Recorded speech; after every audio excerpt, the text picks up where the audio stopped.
요한복음 11장 39절부터 44절까지 보겠습니다. 요한복음 11장 39절부터 제가 봉독합니다. 예수께서 이르시되 돌을 옮겨 놓으라 하시니 그 죽은 자의 누이 마르다가 이르되 주여 죽은 지가 나흘이 되었음에 벌써 냄새가 나나이다. 예수께서 이르시되 내 말이 내가 믿으면 하나님의 영광을 보리라 하지 아니하였느냐 하시니 돌을 옮겨 놓으니 예수께서 눈을 들어 우러러 보시고 이르시되 아버지여 내 말을 들으신 것을 감사하나이다. 항상 내 말을 들으시는 줄을 내가 알았나이다. 그러나 이 말씀 하옵는 것은 둘러선 무리를 위함이니 곧 아버지께서 나를 보내신 것을 그들로 믿게 하려 함이니이다. 이 말씀을 하시고 큰 소리로 나사로야 나오라 부르시니 죽은 자가 수족을 배로 동인 채로 나오는데 그 얼굴은 수건에 쌓였더라. 예수께서 이르시되 풀어 놓아 다니게 하라 하시니라. 아멘. 오늘 부활절 말씀 제목은 풀어 놓아 다니게 하라, 이런 제목으로 말씀을 증거하겠습니다. 오늘 우리 주님이 부활하신 날입니다. 물론 오늘이 아니라 2000년 더 전에 부활하셨는데, 주님이 죽은 자 가운데서 살아나신 것은 우리에게 큰 의미가 있습니다. 그것은 살아나신 주께서 우리를 살릴 수 있기 때문에 그렇습니다. 로마서 6장 5절에 보면 만일 우리가 그의 죽으심과 같은 모양으로 연합한 자가 되었으면 또한 그의 부활과 같은 모양으로 연합한 자가 되리라, 그렇게 말하고 있습니다. 그의 죽으심을 믿으면 주님이 오셔서, 부활하신 주님이 오셔서 우리를 살리게 되고, 그래서 주님의 살아나심에 연합한 자가 될 것이라, 그렇게 말씀하고 있습니다. 그의 죽으심을 믿으면 오셔서 우리를 살리게 된다 하는 겁니다. 근데 오셔서 어떻게 살리는가 하는 것은 오늘 그 본문에서 잘 말씀해 주고 있는 것입니다. 그래서 오늘 본문을 택했습니다. 본문에 보면 예수님께서 죽은 나사로를 살리셨습니다. 죽은 나사로를 무덤에 장사 지냈죠. 지낸지 나흘이나 되었으니까 썩은 냄새가 났다고 그렇게 말씀하고 있는데, 그 죽은 나사로를 예수님이 이제 살리게 되는데, 그러나 죽은 나사로 시체를 살리는 것이 진짜 부활은 아닙니다. 참 부활은 아닙니다. 왜냐하면 지금 아마 나사로가 예수로 말미암아 살았지만 아마 다시 죽었을 것입니다. 그러니까 이 살림은 일시적인 것이었지 참된 부활은 아닙니다. 그러니까 참 부활을 설명하기 위해서 예수님이 나사로 시체를 이용했던 것을 볼 수가 있습니다. 진짜 죽은 우리, 죄와 허물로 죽었던 우리를 어떻게 살리는가를 주님이 보여주기 위해서 나사로를 사용한 것임을 볼 수 있습니다. 그러면 주님이 살리는 참 부활은 어떤 것인가? 오늘 본문 앞부분에 이해해 볼 수 있는 말씀이 있습니다. 25절, 26절을 보십시오. 거기 보면 주님이 부활과 생명을 설명합니다. 예수께서 이르시되 나는 부활이요 생명이니 나를 믿는 자는 죽어도 살겠고 무릇 살아서 나를 믿는 자는 영원히 죽지 아니하리니 이것을 내가 믿느냐, 그렇게 말합니다. 나는 부활이요 생명이라는 말은 부활은 살리는 분이라는 거죠. 무엇으로요? 생명으로. 그러니까 하나님은, 예수님은 생명으로 우리를 살리는 분이신데 무엇을 살리느냐, 그 뒤에 붙여진 말씀을 보면 이해할 수 있습니다. 나를 믿는 자는 죽어도 살겠고, 이게 나를 믿는 사람은 무엇이 죽어도 산다는 말입니까? 나를 믿으면 무엇이 죽어도요? 육체가 죽어도 무엇이 산다고요? 영원히 살겠고, 그 말이죠. 그리고 또 그 다음 말씀도 무릇 살아서 나를 믿는 자는, 여기 살아서는 육체죠. 내 육체가 살아있을 때 믿는 자는 영원히 죽지 아니하리라. 무엇이 영원히 죽지 않죠? 몸입니까? 영혼입니까? 몸은 죽죠. 예수님 아무리 잘 믿어도 몸은 죽습니다. 그러니까 살아서 믿는 사람들은, 육체가 살아서 믿는 사람들은 영원히 죽지 않냐리라, 이 말은 영원히 산다는 말이에요.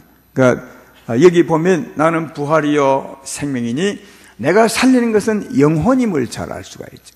그러니까 여러분, 주님이 우리를 살리는 진짜 살리는 것은 죄와 허물로 죽은 영혼을 살리는 것입니다. 이것이 진짜 부활이라는 거죠. 근데 우리 영혼이 살면, 이 땅에서 믿음으로 살면, 주님의 생명으로 살면 언젠가는 우리 영혼이 새 몸을 입게 되겠죠. 예수님이 부활한 것처럼 온전한 부활을 입게 된다 하는 겁니다. 그러니까 이 땅에서 영혼이 산 자가, 이 땅에서 우리 영혼이 부활된 자가 나중에 진짜 부활의 몸을 입게 되는 겁니다. 이 땅에 살 동안 우리 영혼이 살지 아니하면 나중에 부활의 몸을 입지 못합니다. 그러니까 이 땅에서 예수님 믿음으로 살아나는 자, 영혼이 산 자가 나중에 새 몸을 입게 될 것인 바, 진짜 부활의 근원은 이 땅에 사는 동안 예수님이 우리 영혼을 살리는 것임을 잘 알 수가 있다는 것입니다. 근데 영혼을 살리는 것, 이게 영혼이 보이지 않으니까, 주님이 살린다는데, 이 땅에 사는 동안 살린다는데 어떻게 사는지 우리가 이해할 수 없잖아요. 그래서 어떻게 하면 주님이 죽은 너희 영혼을 내가 살리는 분임을 믿게 할까? 이것을 우리에게 알려주기 위해서 죽은 나사로를 사용한 겁니다. 죽은 나사로, 시체를 살림으로 그와 같이 너희 영혼을 살리는 자다 하는 것을 우리에게 믿게 하려고 나사로를 사용한 것임을 알 수가 있습니다. 그러니까 죽은 나사로 시체를 살리는 것처럼 내가 너희 죽은 영혼을 살리는 자다, 이것을 이제 설명해 주는 것이 오늘 본 말씀임을 알 수가 있습니다. 그런데 죽은 나사로 시체를 살리는 것처럼 그건 이제 보이는 거죠. 보이지 않는 우리 영혼을, 죄와 허물로 죽었던 영혼을 주님이 살리게 된다, 그렇게 말씀하는데, 한 가지 신기한 것은 죽은 시체, 장사 지는 시체와 죽은 영혼의 모습이 너무 비슷하다는 겁니다. 물론 이제 하나는 육적이고 하나는 영적인 것이 차이가 있지만 그 모양은 참 비슷하다 하는 것을 알 수가 있습니다. 저는 그 목사이기 때문에 장례식장에 많이 갔습니다. 아마 지금까지 장례식을 적어도 한 100쯤 더 했지 않겠습니까? 했는데, 어떨 때는 시체를 이렇게 염한다 하죠. 시체를 이렇게 옷 입히는 곳에도 제가 가 보기도 합니다. 시체를 깨끗이 닦고 난 후에 옷을 입히죠. 수의를 입히게 되는데, 내가 신기한 건 이겁니다. 왜 그런지 잘 모르겠어요. 시체를 꽁꽁 묶어요. 수의를 그냥 입힌 게 아니에요. 옷을 이렇게 헐렁하게 입히는 것이 아니라 옷을 입혀서 시체를 꽁꽁 묶습니다. 저는 그걸 볼 때마다 참 이상하다. 죽은 사람은 움직이도 못하는데 뭘 또 꽁꽁 맬까? 이런 생각을 자주 해보았고요. 또 하나는 죽었다가도 살아난 사람이 있다는데 저렇게 묶고 놓으면 시체 가난해서 살면 나오지도 못하겠구나, 이런 생각을 혼자서 해보았습니다. 근데 참 신기한 것은 왜 죽은 시체를 꽁꽁 묶죠? 아는 분 있습니까? 저는 잘 모릅니다. 오늘 나사로도 꽁꽁 묶었던 것 같아요. 나사로도 44절에 보면 죽은 자가 수족을 배로 동인치러 나오는데, 그러니까 이 나사로도 장례 치를 때, 무덤에 넣을 때 수족을 꽁꽁 배로 묶어서 넣었다는 것을 알 수 있죠. 그러니까 이게 장례 치르는 법, 시체를 다루는 법은 전에나 지금이나 같은 것 같아요. 나라를 초월해서, 시대를 초월해서 다 똑같은 것 같아요. 지금 우리나라도 가면 계속 꽁꽁 묶죠. 이 나사로 시대 때도 꽁꽁 묶었던 것을 보면 참 이상하다.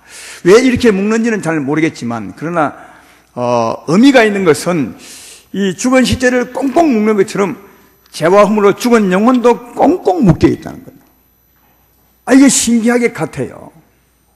죄와 허물로, 그러니까 하나님을 떠나 죄와 허물로 사는 사람들, 죄인들도 영적인 끈에 꽁꽁 묶여 있다는 거죠. 이 시제와 똑같이요. 정말 그런가 하나님 말씀을 볼까요? 시편 18편 4절에 보면 이렇게 말합니다. 사망의 줄이 나를 얽고 불의의 장수가 나를 두렵게 하였으며, 이게 죄와 허물로 주님을 떠나 있는 사람의 영혼의 상태를 설명하는 겁니다. 또 시편 116편 3절로 4절에도 사망의 줄이 나를 두르고 서울의 고통이 내게 이르러므로 내가 환난과 슬픔을 만났을 때에 내가 여호와의 이름으로 기도하기를 여호와여 주께 구하오니 내 영혼을 건지소서 하였도다.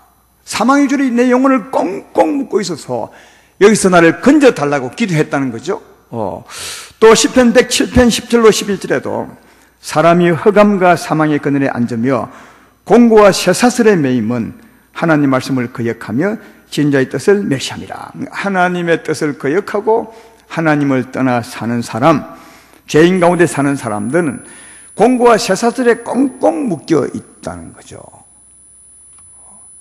신기하죠. 지금 예수님 안 믿는 사람들, 이 사람들은 자기는 모르겠죠. 사망의 줄에 꽁꽁 묶여 있다는 것입니다. 여기 누가 묶은 것도 알 수 있죠. 그들은 흑암과 사망의 그늘날에 앉으며, 그러니까 흑암과 사망의 세력을 잡은 자, 성경에 보면 악한 영들이죠, 마귀죠. 그들이 하나님을 떠난 사람들을 영적인 사망의 줄로 꽁꽁 묶어서 마치 그 죄수들처럼 영적 감옥에 가두어 놓고 있습니다. 다르게 말하면 무덤 속에 가두어 놓는 것처럼 그렇게 가두어 놓고 있다고 성경은 말해요. 사람들은 아무도 모르지만, 자기 영혼에 사망의 줄이 매여 있는지 모르지만, 하나님은, 하나님을 떠난 사람들은 자기도 모르지만 사망의 줄에 매여 있다고 그렇게 말씀을 하고 있는데, 이 사망의 줄이 어떤 줄입니까? 히브리서에 보면 사망으로 사망의 세력을 잡은 자 마귀라고 하죠. 마귀의 힘은 사망이요. 그럼 이 사망은 어떤 힘이냐? 요한복음 8장 44절에 나와요. 너희는 마귀의 자녀니 마귀의 욕심을 따라 행하느니라. 너희 아비 마귀의 욕심을 따라 행하니라. 그렇게 말하므로 마귀의 힘, 마귀가 가진 사망의 힘이 뭐냐 하면 탐욕의 욕심이라는 걸 알 수 있어요. 그러니까 사랑하는 여러분, 사망의 세력을 잡은 자가 하나님을 떠난 자들의 마음을 사망의 줄로 묶었다는 말은 욕심, 탐욕의 줄로 꽁꽁 묶고 있는 거죠. 그래서 우리 인생이 욕심의 줄에 묶여서 살아가고 있기 때문에 그 마음이 말이죠. 어떻게 사느냐 하면 이 욕심 때문에 서로 가지려고 싸우고 높아지려고 싸우고, 그걸 못하면 죽을까봐 염려하고 근심하고 살아가죠. 욕심의 줄에 매여서 그렇습니다. 그 욕심의 줄에 매여있기 때문에 서로 미워하고 싸우고요. 또 욕심의 줄에 매여있기 때문에 서로 속이고, 왜냐하면 손해 안 보려고 거짓말하고 이렇게 살아가는 겁니다. 여러분, 우리 사람들이 참 악을 많이 저지르고 살아가는데, 이 모든 악의 근원이 탐욕의 줄 때문에 그렇습니다. 사망의 줄이 우리 심령을 메고 있으므로 이 탐욕 때문에 모든 악이 다 솟아나는 거예요. 그러니까 이 탐욕이 모든 악의 뿌리라고 성경은 말합니다. 디모데전서 6장 10절에 말하죠. 돈을 사랑하는 사람은 일만하게 뿌리라. 돈을 사랑하는 게 뭡니까? 탐욕이죠. 욕심이 일만하게 뿌리라는 거예요. 거기서 전부 악이 솟아나는 거죠. 뿌리에서 솟아나 열매를 맺듯이 탐욕의 뿌리에서 근심과 걱정과 속임과 미움과 다툼과 모든 악이 다 솟아나는데, 누가 그 줄을 묶거든? 사망줄을 묶고 있기 때문에 그렇다는 거예요.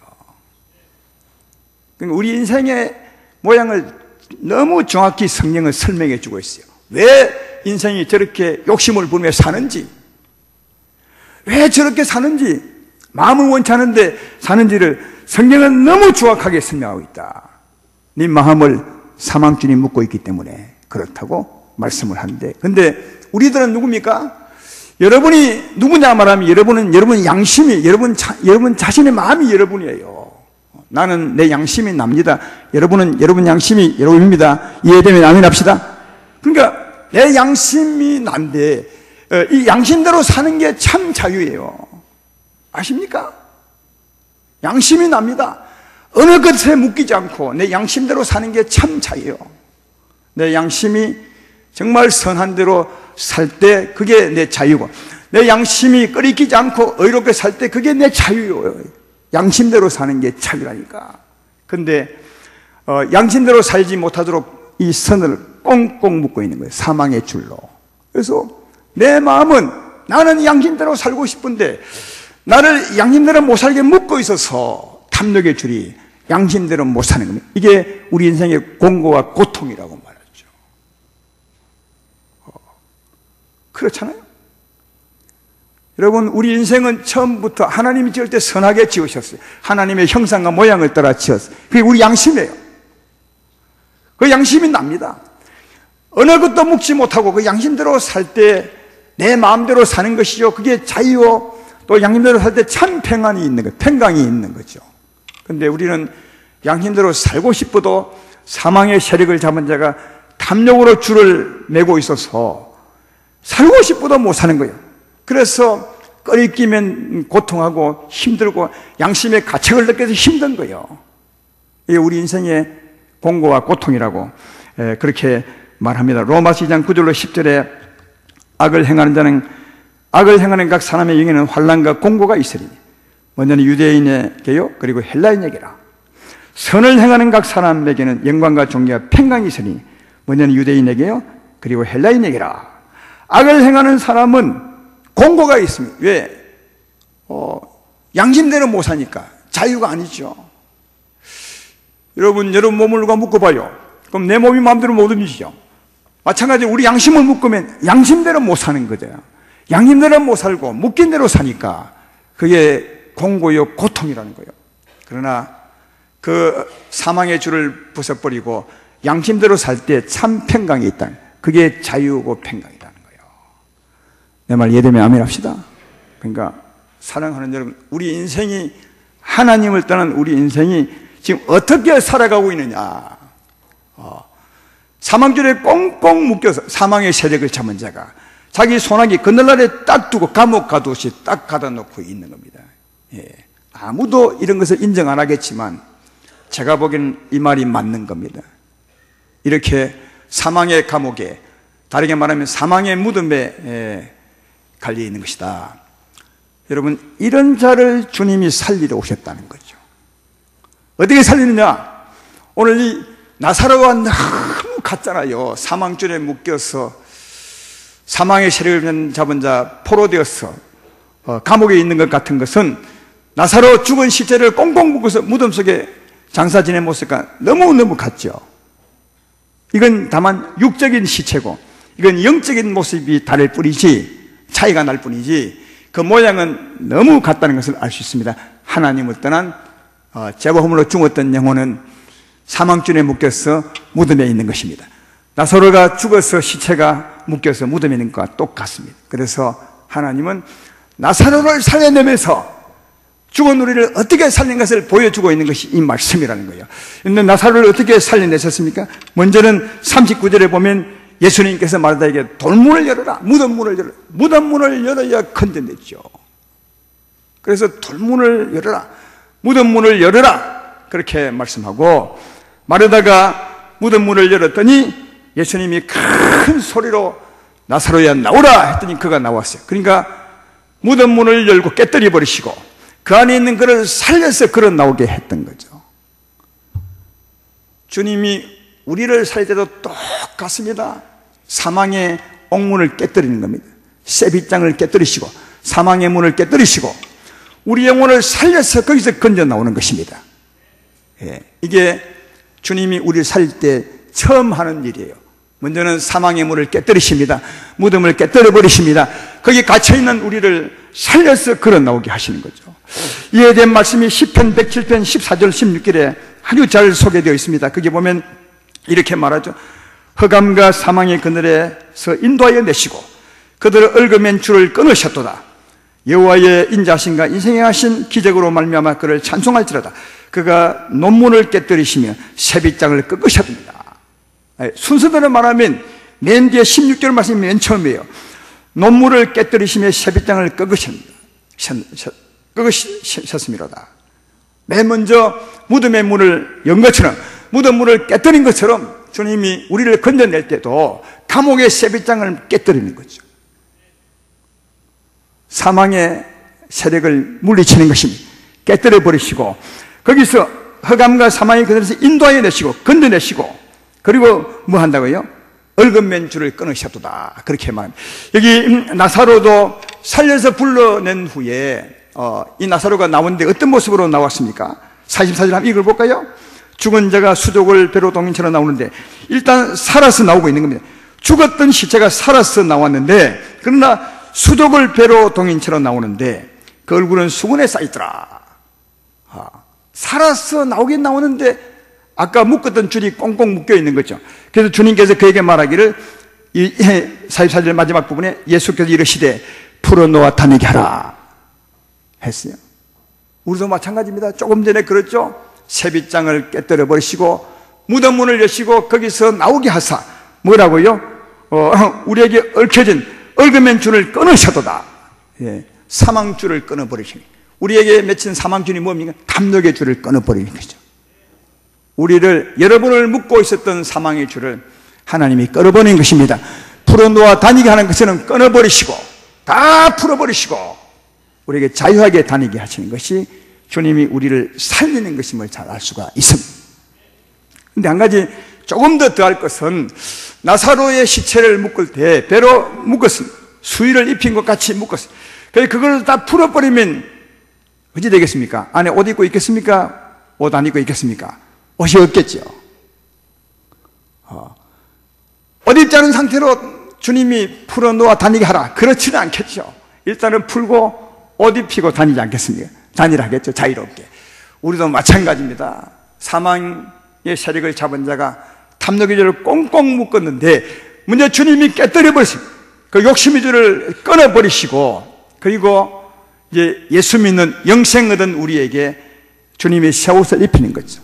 그래서 예수 믿는 자에게는 언제나 성경을 말하기를 예수로 옷 입었느니라, 예수로 옷 입었느니라. 그러니까 우리가 믿으면 예수로 옷 입혀주는 거죠. 생명의 옷을 입혀 주시는 것입니다. 이 옷에 대한 설명이 골로새서에 잘 나와 있죠. 골로새서 3장 12절로 14절에 보면, 그러므로 너희는 하나님이 택하사 거룩하고 사랑하는 자녀처럼 긍휼과 자비와 겸손과 온유와 오래 참음을 옷 입고, 우리 육체는 이런 옷을 입지만 우리 영혼은 하나님의 긍휼과 자비와 겸손과 온유와 오래 참음으로 옷 입는 거예요. 하나님의 아름다움으로 옷 입는 거죠. 그 다음 더 볼까요? 누가 누구에게 불만이 있거든 서로 용납하여 피차 용서하되 주께서 너희를 용서하신 같이 너희도 그리하고 이 모든 것에 사랑을 더하라. 이는 온전하게 매는 띠니라. 그렇게 나도 양복을 입고 오늘 허리띠를 딱 메고 이렇게 왔습니다.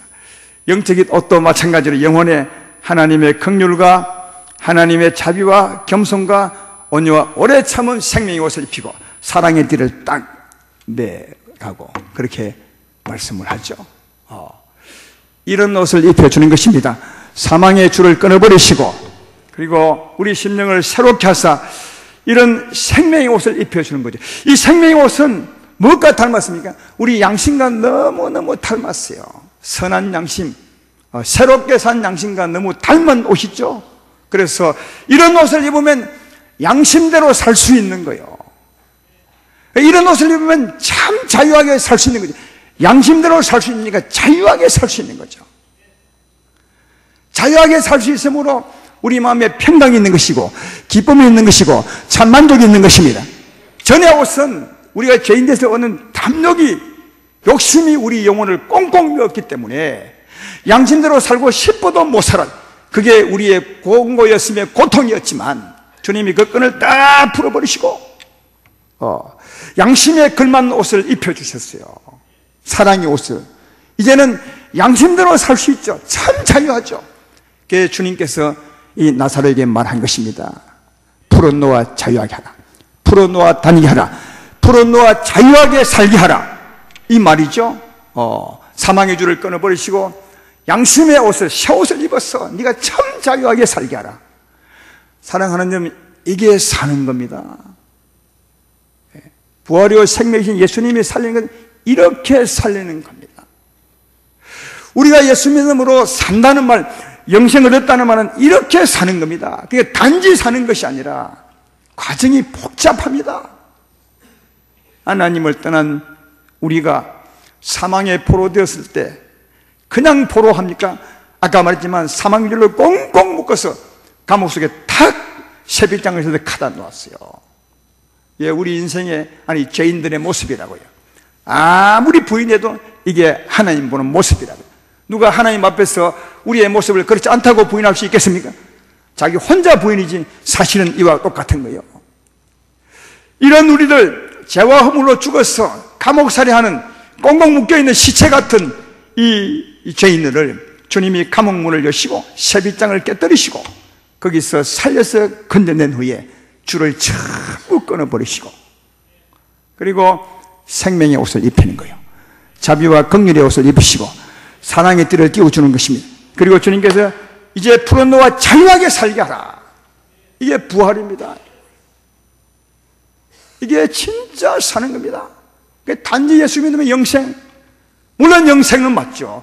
영생이라는 것은 이런 과정을 거쳐서 주님이 우리를 살려내는 것입니다. 꼭 나사로를 무덤에서 살려내어서 풀어놓아 다니게 한 것 꼭 같은 모습으로 주님이 우리 보이지 않는 영혼을 살려낸 것임을 볼 수가 있습니다. 그러므로 사랑하는 여러분, 이렇게 사시는 여러분 되기를 주의 이름으로 축원하고, 이렇게 사셨다면 이렇게 살리신 주님의 은혜를 정말 감사하는 여러분 되기를 주의 이름으로 축원합니다. 근데 어떤 자가 이런 은혜를 입을 수 있느냐? 누가 이렇게 주의 은혜로 살림을 받을 수 있느냐? 오늘 주님은 뭘 합니까? 오늘 본문 앞에 25절 26절을 한번 다시 읽으면 예수께 이르시되 나는 부활이요 생명이니 나를 믿는 자는 죽어도 살겠고 무릇 살아서 나를 믿는 자는 영원히 죽지 않으니 이것을 내가 믿느냐? 나를 믿는 자는 주님이 살릴 것이라고. 나는 부활이요 생명이니 나를 믿으면 부활이요 생명이신 내가 너를 살릴 것이라. 감옥에서 끌어내고 네 영혼을 살려서 풀어놓아 다니게 할 것이라. 이렇게 말씀하고 있는 거죠. 근데 여기 보면 무엇을 믿냐 하면 부활이요 생명이심을 믿는 것이 아니라 무엇을 믿으면 부활이요 생명이신 주님께서 살린다는 뜻이거든요. 그럼 무엇을 믿으면 부활이요 생명이신 주님께서 죽었던 우리를 살려낼까요? 무엇을 믿어야 되겠습니까? 아까 처음에 제가 인용해 드리지 않습니까? 로마서 6장 5절 말씀, 만일 우리가 그의 죽으심과 같은 모양으로 연합한 자가 되었으면 또한 그가 그의 부활과 연합한 자가 되게 하리라. 그의 죽으심을 믿으면 주님이 살린다는 말이죠. 그의 죽으심을 믿으면 주님이 살린다는 말씀이죠. 예, 그렇습니다.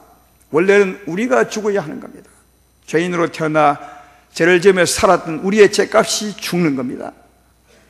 고생하다 죽는 건데, 일생 동안 고생하다 죽는 건데 그게 우리의 죄값입니다. 우리 인생은 지금 죄값 치르고 있는 삶을 사는 겁니다. 평생 동안.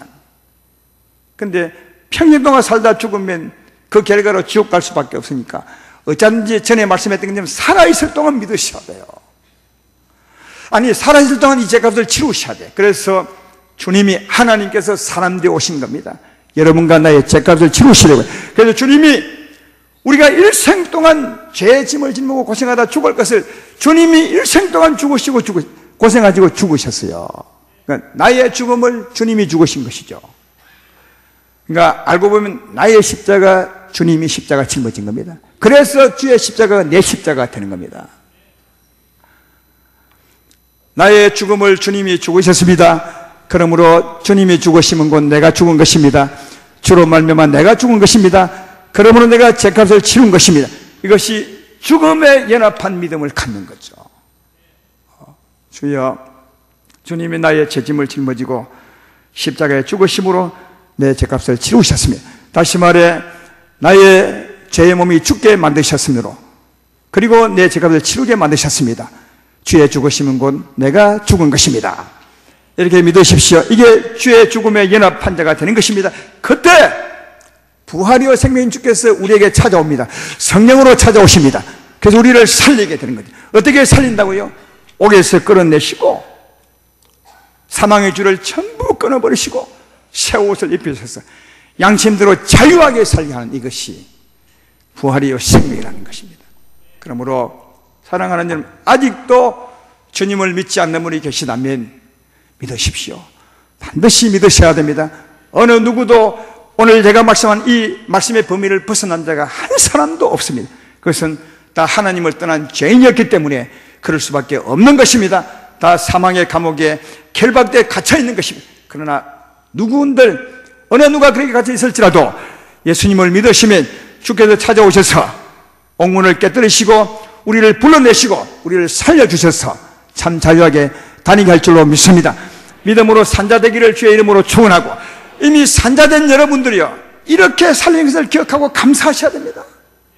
주여, 너무너무 나는 단지 그냥 내 죄짐을 짊어지고 내게 영생을 준 줄 알았지만 그런 것이 아니라 감옥에 있는 나를 건져내시고 사망의 줄을 끊으시고 내게 자유를 주셨네요. 주여 감사합니다. 이렇게 감사와 찬양을 돌리시게 되기를 바라고, 그리고 산자는 산자처럼 사셔야 되는 겁니다. 탐욕의 줄에 묶인 자처럼 지금도 욕심으로 사시겠습니까? 이미 탐욕의 줄은 끊어졌습니다. 우리 가운데 사라졌습니다. 끊어졌는데도 습관적으로 그렇게 살지 마시고 이제는 생명의 옷을 입은 것처럼, 양심에 걸맞는 옷을 입은 것처럼 참 자유하게 양심대로 온유와 겸손과 자비와 사랑의 띠를 메고 살아가는 그런 여러분이 되셔서 그 삶 속에 주어지는 참 자유와 평강과 기쁨과 영광을 얻으면서 살아가기를 주님의 이름으로 축원합니다.